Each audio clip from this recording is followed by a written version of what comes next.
Insuficiencia renal aguda. La insuficiencia renal aguda es el deterioro de la función renal en el curso de horas o días que da por resultado la acumulación de residuos tóxicos y la pérdida de la homeostasis interna. La clasificación de riesgo, lesión, insuficiencia, pérdida y enfermedad renal en etapa terminal, Rifle, estableció 3 grados de afectación renal de gravedad creciente, cuadro 91.1. El diagnóstico de la insuficiencia renal aguda se complica por el hecho de que las reducciones agudas de la función renal, sobre todo en las primeras etapas de su evolución, no producen síntomas. El primer paso consiste en diferenciar la causa de la lesión renal como prerrenal, intrínseca o posrenal. Las causas prerrenales son disminución del flujo sanguíneo de un riñón normal. Las causas intrínsecas comprenden cambios patológicos dentro del riñón mismo y las causas posrenales representan la obstrucción del conducto de salida de la orina. El proceso patológico primario subyacente que desencadenó la insuficiencia renal por lo general predomina en el cuadro clínico. Las metas en el servicio de urgencias son identificar a los pacientes con riesgo de insuficiencia renal aguda y a los que tienen enfermedad asintomática y corregir los efectos metabólicos de la insuficiencia renal, disminuir la lesión renal persistente y evitar la lesión iatrógena. Epidemiología. Es importante distinguir entre la insuficiencia renal aguda extrahospitalaria y hospitalaria para el diagnóstico diferencial, el tratamiento y el pronóstico final, cuadro 91.2. Las causas más frecuentes de la insuficiencia renal aguda prehospitalaria son prerrenales, en tanto que la causa más frecuente de la extrahospitalaria es intrínseca, por lo general necrosis tubular aguda. Puesto que en la mayoría de los casos la insuficiencia renal aguda extrahospitalaria es secundaria a la hipovolemia, hasta 90% de los casos que acuden a los servicios de urgencias tienen una causa que puede ser reversible. La insuficiencia renal aguda intrahospitalaria suele presentarse en una unidad de cuidados intensivos y por lo general se acompaña de insuficiencia de otros órganos y sistemas. Esta dicotomía de las causas explica las tasas más altas de mortalidad, necesidades de diálisis y frecuencia de evolución a la insuficiencia renal en etapa terminal que se observa en la insuficiencia renal aguda intrahospitalaria por contraposición a la extrahospitalaria. Las tasas de mortalidad varían en función de la gravedad y la causa de la lesión renal. En una valoración unicéntrica de 20.126 pacientes hospitalizados, se observó una relación casi lineal entre la gravedad creciente de la insuficiencia renal, según los criterios Rifle, y la mortalidad. Ninguna lesión renal, 4,4%. Categoría de riesgo, 15,1%. Categoría de lesión, 29,2%. Y categoría de insuficiencia, 41,1%. La combinación de insuficiencia renal aguda y septicemia conlleva un incremento de casi 30% en la mortalidad en comparación con la tasa de insuficiencia renal aguda sola. Aún no se han analizado los datos de una extensa muestra de pacientes con insuficiencia renal aguda extrahospitalaria utilizando los criterios Rifle. La mortalidad en los pacientes que acuden al servicio de urgencias con insuficiencia renal aguda prerrenal puede ser de un mínimo de 7%. Con el advenimiento de la diálisis, las causas más frecuentes de muerte relacionadas con insuficiencia renal aguda son septicemia e insuficiencia cardiopulmonar. Es interesante que la mortalidad relacionada con la insuficiencia renal aguda se haya mantenido estable durante muchos decenios pese a la introducción de la diálisis y que los pacientes mayores de 80 años con insuficiencia renal aguda tengan tasas de mortalidad similares a las observadas en pacientes adultos más jóvenes. La insuficiencia renal aguda en los niños se relaciona con una serie diferente de causas y en este grupo las tasas de mortalidad promedian 25%. Fisiopatología. Las funciones normales de los riñones son la filtración glomerular y la reabsorción y secreción tubular. El índice de filtración glomerular normal en las primeras etapas de la edad adulta es de alrededor de 120 ml por minuto por 1,73 metros cuadrados de área de superficie corporal y suele disminuir 8 ml por minuto por 1,73 metro cuadrado cada decenio a partir de entonces. El factor que impulsa el filtrado glomerular es el gradiente de presión desde el capilar glomerular hacia el espacio de Bowman en el túbulo proximal. La presión capilar en los glomérulos depende del flujo sanguíneo renal, el cual se mantiene gracias al gasto cardíaco y es autorregulado por las resistencias combinadas de las arteriolas aferentes preglomerulares renales y las arteriolas eferentes postglomerulares. En casi todas las causas de insuficiencia renal aguda, la disminución global o regional del flujo sanguíneo renal es la vía común final. En la insuficiencia prerrenal todavía se mantiene la función tubular y glomerular. La insuficiencia renal intrínseca ocurre a consecuencia de enfermedades de glomérulo, vasos sanguíneos, intersticio o túbulos y se asocia a la liberación de vasoconstrictores renales. La causa más frecuente de insuficiencia renal intrínseca es la insuficiencia renal aguda isquémica. A la tradicionalmente conocida como necrosis tubular aguda en la actualidad se le denomina lesión renal aguda y se presenta cuando disminuye el flujo sanguíneo renal de manera que el parénquima renal sufre lesión isquémica. Las personas con hipertensión crónica muestran alteraciones de la autorregulación renal, lo cual propicia las condiciones en que se presenta la isquemia renal pese a tensiones arteriales sistémicas que serían normales en la mayoría de los pacientes. A este trastorno se le llama insuficiencia renal aguda isquémica normotensa, figura 91.1. La insuficiencia renal posobstructiva al principio origina un incremento de la presión tubular, lo que disminuye la fuerza que impulsa la filtración. Este gradiente de presión pronto se iguala y el mantenimiento del índice de filtración glomerular deprimido se mantiene con vasoconstrictores. El restablecimiento de la insuficiencia renal aguda depende primero del restablecimiento del flujo sanguíneo renal. En la insuficiencia prerrenal, el restablecimiento del volumen sanguíneo circulante puede ser suficiente. El alivio rápido de la obstrucción urinaria en la insuficiencia posrenal da por resultado una disminución rápida de la vasoconstricción. En la insuficiencia renal intrínseca, el aclaramiento de toxinas tubulares y el inicio del tratamiento de enfermedades glomerulares reduce la vasoconstricción y ayuda a restablecer el flujo sanguíneo renal. Una vez que se resuelve la causa de la lesión, las nefronas funcionales restantes incrementarán su filtración y tarde o temprano presentan hipertrofia. De acuerdo con el tamaño de esta reserva de nefronas residuales, habrá de restablecerse proporcionalmente el índice de filtración glomerular. Si el número de tales nefronas está por debajo de una cifra crítica, la hiperfiltración persistente origina esclerosis glomerular progresiva, que tarde o temprano conduce a pérdida de nefronas.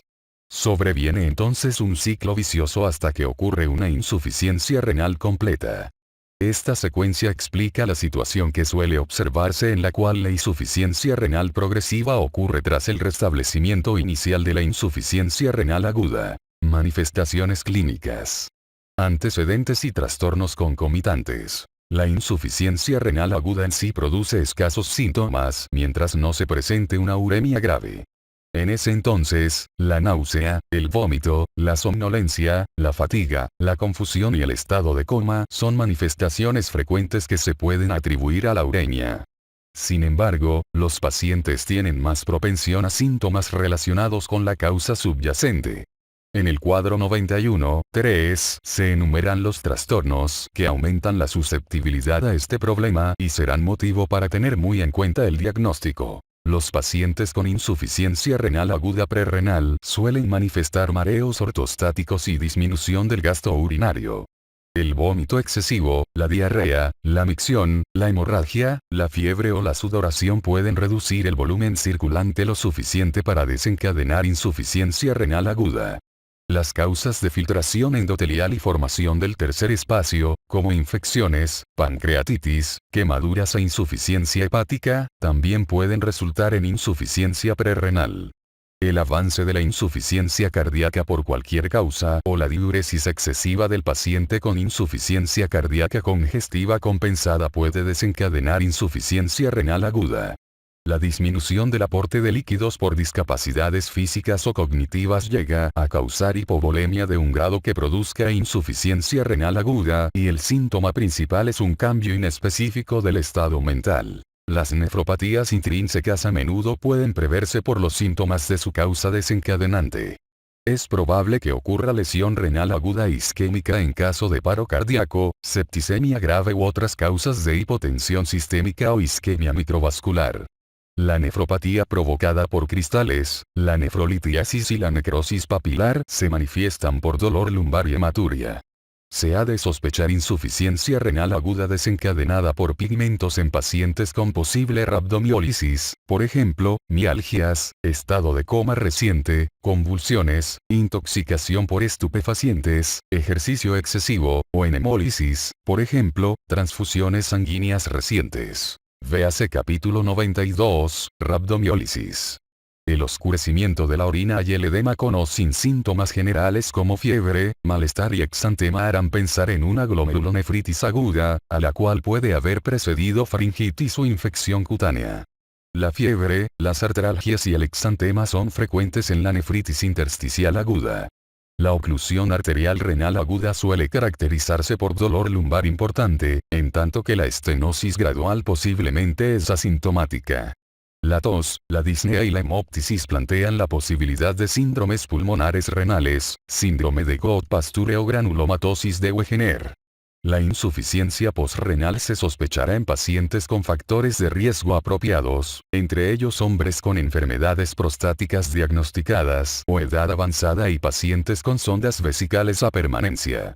Los síntomas de obstrucción uretral parcial no suelen comunicarse al médico debido a su inicio gradual. La anuria es muy sugestiva de obstrucción, aunque también son posibles la obstrucción vascular y la insuficiencia renal fulminante. La oliguria que alterna con la poliuria es prácticamente patognomónica de obstrucción. Exploración física. La valoración de la volemia es muy importante en la atención a los pacientes con insuficiencia renal aguda. La hipotensión y la taquicardia son signos clave de una disminución del flujo sanguíneo renal, pero la tensión arterial y el pulso son indicadores insensibles de la hipovolemia. Una tensión arterial normal puede caracterizarse por cifras relativamente bajas en un paciente con hipertensión crónica. Los signos vitales ortostáticos tienen alguna utilidad. Un incremento más de 30 latidos por minuto en posición de bipedestación tiene cocientes de posibilidades positivos y negativos útiles en la valoración de la hemorragia de gran volumen pero no de volumen moderado. La valoración de la humedad de las mucosas, la distensión de la vena yugular, la auscultación pulmonar, el edema periférico y la turgencia de los tejidos proporcionan información útil. El déficit de base, las concentraciones de lactato, la presión venosa central y la saturación de oxígeno, así como la valoración ecográfica, son indicadores más sensibles y fiables de la hipovolemia. La fiebre señala causas infecciosas o autoinmunitarias. Los hallazgos de una exploración cutánea, por ejemplo, livedo reticularis, isquemia de los dedos, exantema en mariposa, púrpura palpable y petequias, pueden señalar una vasculitis sistémica, enfermedad ateroembólica o endocarditis. Los exantemas maculopapulosos plantean la posibilidad de nefritis intersticial alérgica y marcas de abuso de drogas inyectables señalan endocarditis. En la exploración de los ojos se pueden encontrar signos de vasculitis autoinmunitaria, queratitis, iritis, uveitis y conjuntivas secas, hepatopatía, ictericia, mieloma múltiple, queratopatía en banda por hipercalcemia, diabetes mellitus, hipertensión o ateroémbolos, retinopatía. En la exploración cardíaca se encontrarán signos sugestivos de émbolos arteriales periféricos, fibrilación auricular, endocarditis, soplos, e insuficiencia cardíaca, distensión venosa yugular, reflujo hepatoyugular o galope de S3. La exploración pulmonar puede señalar insuficiencia cardíaca, síndrome de Gold-Pasture o granulomatosis de Wegener, estertores. En la exploración abdominal es posible detectar signos de aneurisma de la aorta, nefrolitiasis, nefropatía por cristales o necrosis papilar, masa pulsátil, soplos, hipersensibilidad lumbar, u obstrucción urinaria, masas pélvicas o rectales, hipertrofia de la próstata y distensión vesical. La exploración de las extremidades puede revelar datos de rhabdomiólisis, cianosis de la extremidad, abolición de pulsos y edema, vasculitis, púrpura palpable, o vasculopatía ateroesclerótica, disminución de los pulsos. Diagnóstico. Criterios clínicos para el diagnóstico. Los criterios Rifle, cuadro 91.1, representan la clasificación diagnóstica más ampliamente utilizada para la insuficiencia renal aguda. En el ejercicio clínico, la concentración sérica de creatinina es la variable que se utiliza más a menudo, pero no es práctico cuantificar directamente el índice de filtración glomerular y pocas veces se registra con exactitud la diuresis. Cuando se desconoce la concentración inicial de creatinina del paciente, se ha de utilizar la fórmula de la modificación de la alimentación en enfermedades renales, MDRD, para calcular una concentración de creatinina esperada, suponiendo que el índice de filtración glomerular inicial del paciente era 75 ml por minuto por 1,73 metro cuadrado. En el diagnóstico diferencial de la insuficiencia renal aguda, es útil clasificarla conforme al mecanismo fisiopatológico. Prerrenal, renal intrínseco y posrenal, cuadro 91, 2. En el cuadro 91, 4, se enuncian los criterios para las diversas etapas de la insuficiencia renal crónica. Diagnóstico diferencial. Insuficiencia prerrenal. El diagnóstico diferencial de la hiperazoemia prerrenal puede desglosarse en pérdida de volumen, hipotensión y enfermedades de las arterias renales grandes y pequeñas, cuadro 91, 5. Además de ser una causa independiente de insuficiencia renal aguda, la insuficiencia prerrenal es un precursor frecuente de trastornos isquémicos y nefrotóxicos que dan por resultado insuficiencia renal intrínseca.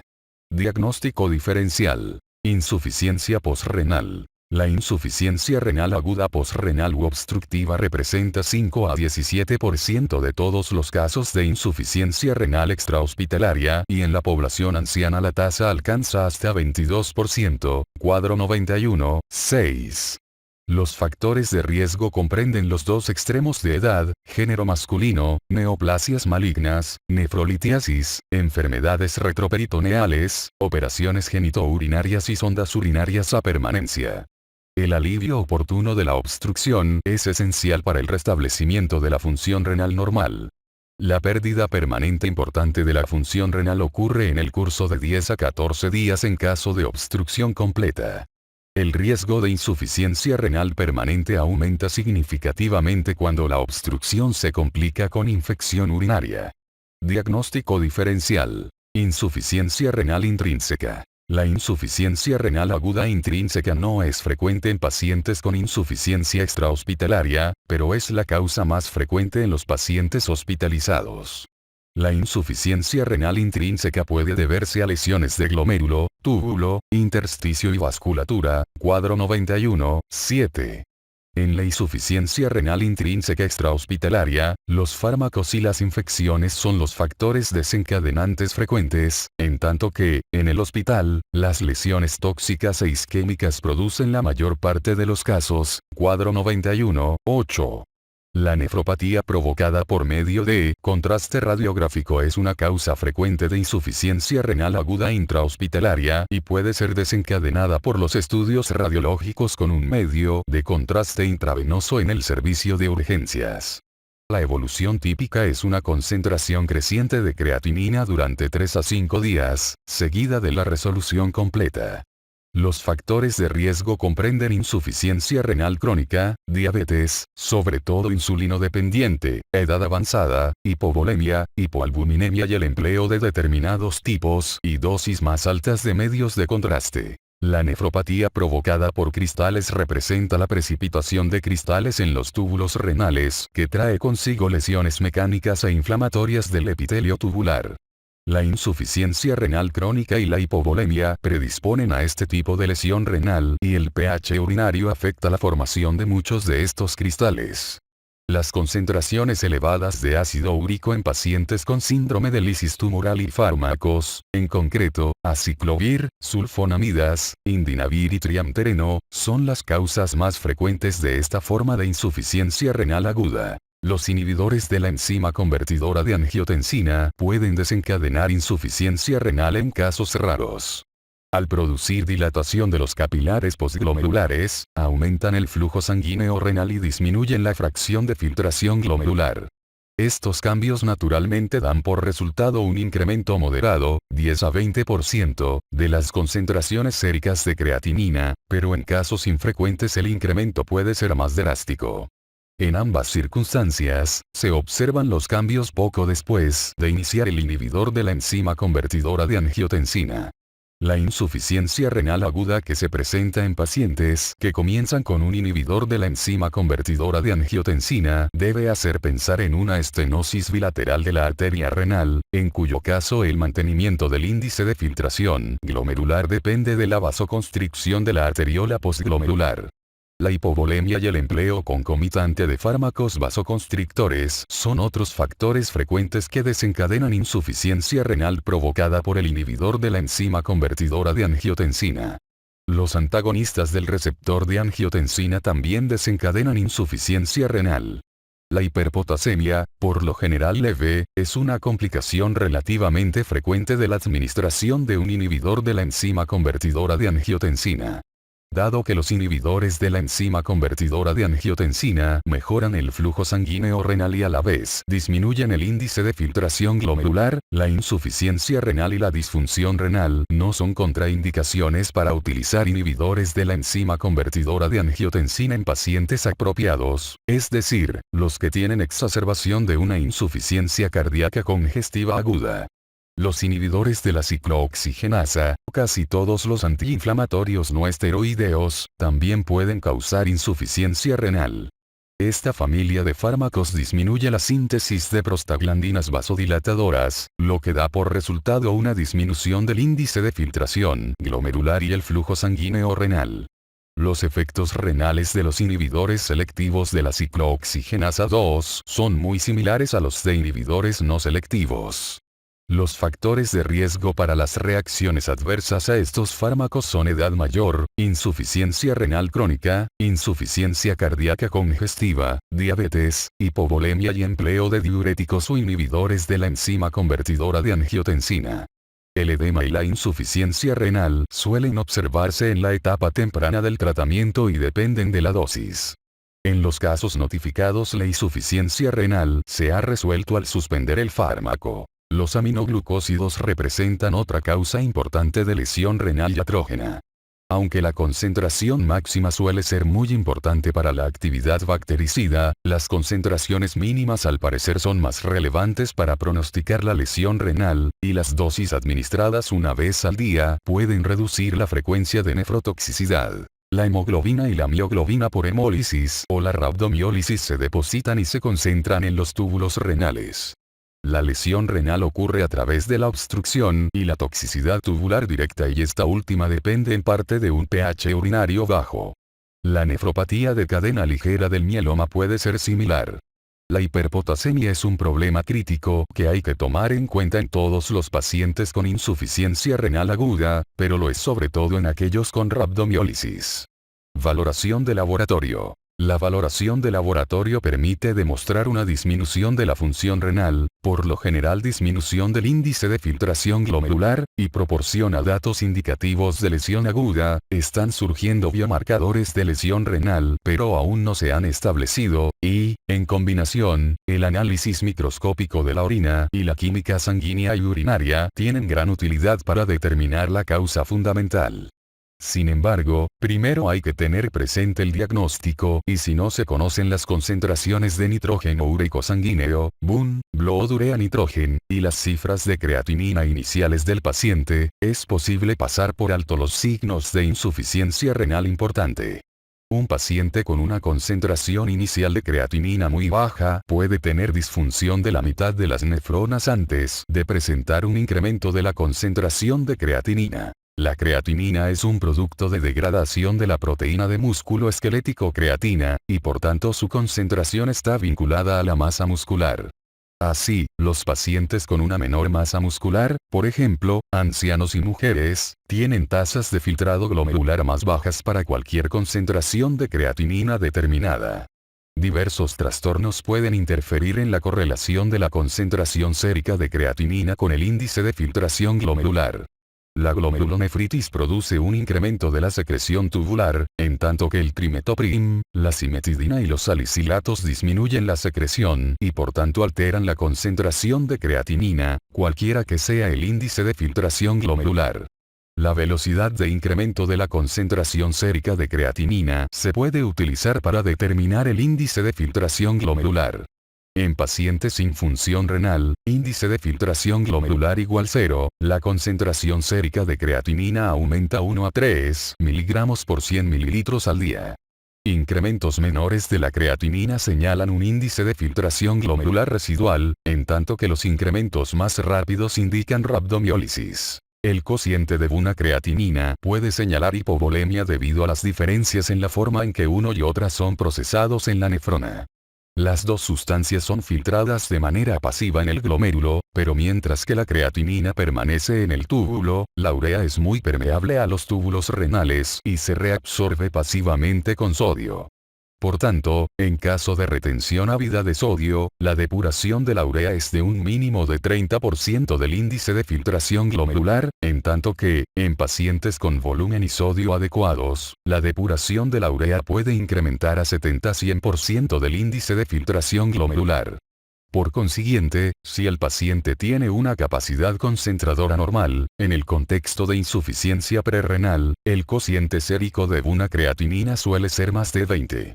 Las concentraciones de UN están disminuidas en pacientes con desnutrición y disfunción de la síntesis hepática y pueden incrementarse en caso de carga de proteína, hemorragia digestiva o traumatismo. La fracción de excreción de sodio es igual a sodio urinario entre sodio plasmático dividido entre creatinina urinaria entre creatinina plasmática, es otro indicador que se suele utilizar para identificar hipovolemia, pero tiene sus limitaciones. Por ejemplo, en pacientes con insuficiencia renal intrínseca en la cual se retiene la capacidad concentradora tubular, como en el caso de glomerulonefritis, la fracción de excreción de sodio puede estar deprimida, lo mismo que cuando los riñones normales están sujetos a una lesión prerrenal. En caso de lesión tubular con hipovolemia concomitante, como necrosis tubular aguda isquémica, la pérdida de la capacidad concentradora da por resultado una orina diluida con una fracción de excreción de sodio más de 1%, aun cuando el paciente tenga hipovolemia, cuadro 91.9. Se utiliza la concentración de creatinina para estimar el índice de filtración glomerular para muchos fines. Es esencial para ajustar la dosis de algunos fármacos e identificar a los pacientes con riesgo de lesión renal por causas iatrógenas, sobre todo por medios de contraste radiológicos utilizados en el servicio de urgencias. La ecuación de Cockcroft-Gault y la fórmula MDRD para los adultos y la ecuación de Schwartz para los niños se utilizan en calculadoras integradas en registros médicos electrónicos. El examen microscópico de la orina es muy útil para establecer el diagnóstico diferencial, cuadro 91.7. En la glomerulonefritis aguda, los eritrocitos entran en el filtrado en el glomérulo y, en el análisis microscópico de la orina, aparecen como cilindros y células dismórficas debido al incremento de la tonicidad de la médula renal. En la necrosis tubular aguda, el epitelio tubular se destruye y permite la filtración de proteínas y el filtrado y las células epiteliales tubulares en el sedimento. La composición de los cilindros celulares ofrece algunas claves. Los cilindros hialinos son frecuentes en la insuficiencia prerrenal y pueden ser un hallazgo normal, pero los cilindros granulosos pigmentados son frecuentes en la lesión tubular isquémica o tóxica. Los cilindros granulosos pardos son frecuentes en la nefropatía por pigmentos, por ejemplo, hemoglobinuria o mioglobinuria. Otra clave importante con respecto a la presentación de mioglobinuria es el hallazgo de hemoglobina en el análisis de la orina mediante tira reactiva, sin que se observen eritrocitos en el examen microscópico. Algunos cristales pueden presentarse en un examen de orina normal. Los cristales se visualizan mejor con microscopio de luz polarizada. Los cilindros de eritrocitos y la proteinuria indican una glomerulonefritis primaria o alguna enfermedad autoinmunitaria subyacente. Estudios diagnósticos por imágenes. En primer lugar, la obstrucción por debajo del nivel de la vejiga se debe investigar con ecografía de la vejiga a la cabecera del enfermo o bien por el drenaje de la sonda. Enseguida, se ha de investigar la obstrucción de las vías urinarias altas. Los estudios por imágenes permiten identificar hidronefrosis, pero en la obstrucción intermitente o parcial, la hidronefrosis puede no presentarse y puede incluso no ocurrir en la obstrucción completa de pacientes con fibrosis retroperitoneal. Asimismo, la dilatación funcional puede presentarse en caso de reflujo crónico. La ecografía renal es la prueba de elección para las imágenes urológicas en pacientes con insuficiencia renal aguda. Tiene una sensibilidad y una especificidad de aproximadamente 90% para detectar hidronefrosis debida a obstrucción mecánica. En la figura 91.2 se contrastan los hallazgos ecográficos de un riñón normal con los hallazgos ecográficos de un riñón hidronefrótico. Si la ecografía renal detecta hidronefrosis, puede ser necesario un segundo estudio por imágenes para definir dónde está ubicada la obstrucción. Se dispone de tomografía sin medio de contraste, su sensibilidad para la hidronefrosis es equivalente a la de la ecografía y tiene la ventaja adicional de que demuestra la zona y a menudo la causa de la obstrucción. Si la obstrucción funcional es un problema que debe ser tomado en cuenta si hay dilatación de las vías genitourinarias, se pueden obtener gammagrafías y urografía por resonancia magnética antes y después de la administración de diuréticos. La ecografía renal proporciona información útil además de descartar obstrucción o de diagnosticarla. Es fácil valorar la longitud renal bipolar y la dimensión del riñón de menos de 9 centímetros indica insuficiencia renal crónica. El parénquima renal debe ser isoecoico o hipoecoico en comparación con el del hígado y el del vaso. La hiperecogenicidad indica enfermedad parenquimatosa difusa. La ecografía Doppler de flujo a color permite valorar el flujo sanguíneo renal y ayuda a establecer el diagnóstico de las causas de insuficiencia renal en los grandes vasos.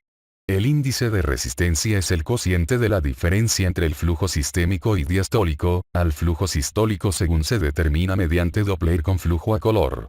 En la fase de vasoconstricción de la insuficiencia renal isquémica, en la cual puede no haber flujo diastólico, el cociente puede llegar hasta 1,0, el cociente normal es menos de 0,7.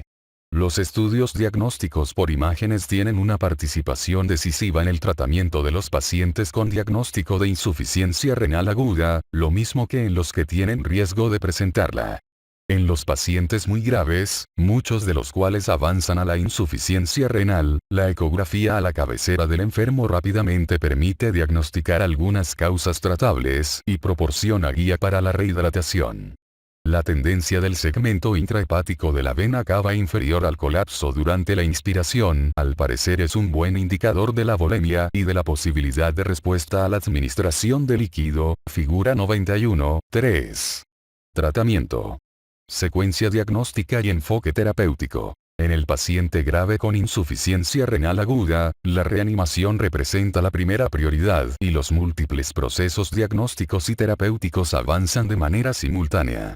El electrocardiograma suele ser la prueba de detección más rápida para la hiperpotasemia, pero la sensibilidad a una concentración mayor de 6,5 milimol por litro fluctúa de 14 a 60%. Aunque los electrocardiogramas se interpretaron como anormales en 83% de los pacientes de un estudio, solo se observaron ondas T acuminadas en 34%, lo cual llevó a un retraso del tratamiento en la mayoría de los pacientes en quienes las ondas T acuminadas no resultaron evidentes. Capítulo 21, líquidos y electrolitos. Las radiografías torácicas ayudan a valorar la hipervolemia, los derrames de líquido y la neumonía, todos los cuales pueden deberse a insuficiencia renal o desencadenarla. Aunque se estén corrigiendo las deficiencias de volumen intravascular evidentes, se debe prestar atención al tratamiento de las infecciones, la isquemia del miocardio y la hemorragia del tubo digestivo o la retroperitoneal oculta. Si bien el tratamiento temprano dirigido a metas es eficaz en el choque séptico de pacientes con septicemia grave y acidosis láctica, capítulo 146, estado de choque séptico, aún no se analiza el beneficio para la función renal específicamente. El resto de la secuencia diagnóstica inicial se enfoca en descartar la obstrucción urinaria y en la interpretación de los resultados básicos de los análisis sanguíneos y urinarios. Después que el paciente presenta diuresis, se debe cuantificar el volumen vesical mediante ecografía a la cabecera del enfermo. Puede ser necesaria finalmente una sonda urinaria. La diuresis a través de una sonda colocada en forma adecuada en la vejiga es diagnóstica y terapéutica de obstrucción por debajo del nivel de la vejiga. Si no se obtiene orina, se puede valorar la colocación de la sonda mediante irrigación o ecografía. Cuando se recupera líquido de irrigación libremente, la punta de la sonda muy probablemente está en la vejiga, de manera que se ha de investigar la obstrucción por arriba de la misma enseguida. Un volumen residual considerable en la vejiga después de la micción, más de 125 ml, al insertar la sonda, indica obstrucción por debajo de la vejiga y es necesario mantener el drenaje de la sonda hasta que se alivie la obstrucción. Se ha de enviar orina para análisis general de orina con microscopio, determinación de las concentraciones de electrolitos y osmolalidad, así como cultivo, capítulo 95, retención urinaria aguda. La diuresis posobstructiva puede dar por resultado pérdida del volumen importante e incluso la muerte del paciente. Esta complicación de la obstrucción suele ocurrir cuando se ha prolongado la misma y ha ocasionado insuficiencia renal o una hipervolemia importante. Muchos autores recomiendan hospitalizar al paciente con diuresis persistente más de 250 ml por hora durante más de 2 horas con obstrucción uretral por lo demás no complicada, capítulo 95, retención urinaria aguda. Administración de líquidos. La hipovolemia potencia y exacerba todas las formas de insuficiencia renal aguda. La resolución de la hipovolemia mediante la venóclisis rápida de líquidos suele ser suficiente para tratar o mejorar muchas formas de insuficiencia renal aguda, pero la administración rápida de líquido en infusión también puede causar una hipervolemia potencialmente letal. La determinación exacta de la volemia es esencial y a menudo precisa de vigilancia hemodinámica cruenta, sobre todo en caso de disfunción cardíaca. Los cristaloides son el líquido de rehidratación preferible y hay algunos motivos de preocupación de que los coloides puedan exacerbar la lesión renal. Fármacos. La dopamina en dosis bajas, renales, no mejora el restablecimiento renal ni disminuye la mortalidad, y puede aumentar la diuresis a costa de un incremento del consumo de oxígeno por la médula renal. Fenoldopam es un potente agonista de receptor de dopamina A1 que aumenta el flujo sanguíneo a la corteza renal y a la médula externa. Disminuye la mortalidad y proporciona protección renal en pacientes muy graves con insuficiencia renal o con riesgo de presentarla. Puesto que es ajustable y controla con seguridad la hipertensión grave, el fenoldopam se considera el fármaco de elección para las urgencias hipertensivas con disfunción renal, según algunos autores, capítulo 61 hipertensión sistémica y pulmonar. Los dilatadores venosos, nitratos, y la diálisis representan el mejor tratamiento de la hipervolemia. Los diuréticos son útiles para este último problema, pero la furosemida en dosis altas puede causar ototoxicidad y por lo demás no confiere ninguna ventaja para los pacientes con insuficiencia renal aguda. Los bloqueadores de los conductos del calcio no son útiles en la insuficiencia renal establecida. El manitol no tiene utilidad en el tratamiento de la insuficiencia renal aguda. La infusión de cristaloides en gran volumen constituye el tratamiento fundamental de la rabdomiólisis y la hemoglobinuria, capítulo 92, rabdomiólisis. Tratamiento de reemplazo renal, hemodiálisis y otras opciones. Los principales métodos de tratamiento de reemplazo renal son la hemodiálisis intermitente, la hemodiafiltración venovenosa y la diálisis peritoneal. La diálisis sostenida de baja eficiencia es una técnica que está surgiendo. En el cuadro 91.10 se enumeran las indicaciones para la diálisis de urgencia. Es motivo de controversia el momento oportuno para iniciar el tratamiento de reemplazo renal cuando no hay indicaciones de urgencia. Destino y vigilancia del paciente. Los pacientes con insuficiencia renal aguda necesitan hospitalizarse, a menudo en la unidad de cuidados intensivos, donde se pueda vigilar cada hora el tratamiento con líquidos y medicamentos. Se ha de consultar en una etapa temprana al especialista apropiado, de manera que si es necesaria la diálisis de urgencia, puedan ejecutarse los planes para contar con el personal apropiado y para realizar la diálisis. Directrices clínicas. El Colegio Americano de Radiología ha emitido directrices en las que recomienda la ecografía renal Doppler como modalidad de imágenes de elección para investigar las causas de la insuficiencia renal aguda. Grupos de pacientes especiales. En los niños, la glomerulonefritis y el síndrome hemolítico urémico son causas importantes de insuficiencia renal aguda. Los ancianos tienen más riesgo debido a sus características fisiológicas predisponentes y al posible empleo de múltiples medicamentos que conllevan toxicidad renal potencial. El riesgo de insuficiencia renal aguda se complica por la disminución del aporte de líquido o el aumento de las pérdidas. Dado que los síntomas de insuficiencia renal son tan vagos y diversos, debe ser bajo el umbral para llevar a cabo análisis de química sanguínea en los ancianos. Consideraciones especiales. Nefropatía provocada por medios de contraste radiológico. La nefropatía provocada por medios de contraste radiológico es una complicación importante que debe ser tomada en cuenta en el servicio de urgencias, debido a la tasa elevada de uso de estudios por imágenes intensificadas con medio de contraste. El riesgo de este trastorno está íntimamente relacionado con la insuficiencia renal existente y la presentación de lesiones renales concomitantes, entre ellas diabetes, hipovolemia, septicemia y el empleo de fármacos nefrotóxicos. Se han elaborado mecanismos para calificar el riesgo, pero hasta el momento estos respaldos para las decisiones clínicas se han enfocado en pacientes sometidos a angiografía coronaria más que en los pacientes de los servicios de urgencias en los que se realiza tomografía computarizada intensificada con medio de contraste por diversas indicaciones. La nefropatía provocada por medio de contraste radiográfico comienza a ser una inquietud importante cuando el índice de filtración glomerular es menos de 60 ml por minuto por 1,73 metro cuadrado. El contraste que contiene gadolinio para la resonancia magnética no se debe administrar cuando el índice de filtración glomerular es igual o menor a 30 ml por minuto por 1,73 metro cuadrado debido al riesgo de que ocurra fibrosis sistémica nefrógena. Para minimizar la frecuencia de nefropatía provocada por medio de contraste radiográfico se ha de identificar a los pacientes con riesgo, se deben evitar otros fármacos potencialmente nefrotóxicos, se ha de proporcionar una hidratación adecuada y se debieran utilizar medios de contraste hipoosmolares o isoosmolares.